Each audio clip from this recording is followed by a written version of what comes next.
Olá, crianças, tudo bem?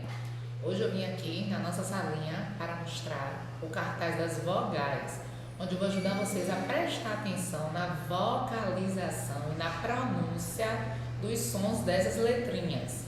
Vamos ver se vocês vão entender junto com a prova. Primeiro a gente vai falar juntos as vogais A, E, I, O, U. Observe o formato da nossa boca quando a gente pronuncia e fala os sons dessas letras. Vamos lá?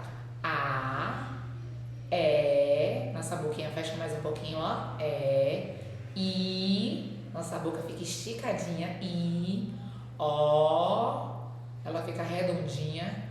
U, ela faz um biquinho, certo? Vamos tentar? A, E, I, O, U. Muito bem. Agora eu vou dizer para vocês que tem duas letrinhas especiais que fazem um sonzinho diferente. É a letra E e a letra O. Em algumas palavras, ela sai com um som aberto. Por exemplo, E, O. Mas em algumas palavras, ela sai com um som um pouquinho mais fechado. Seria E, O. Percebe a diferença?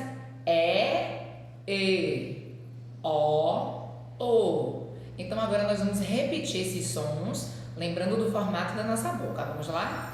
A, E, I, O, U. De novo. A, E, I, O, U.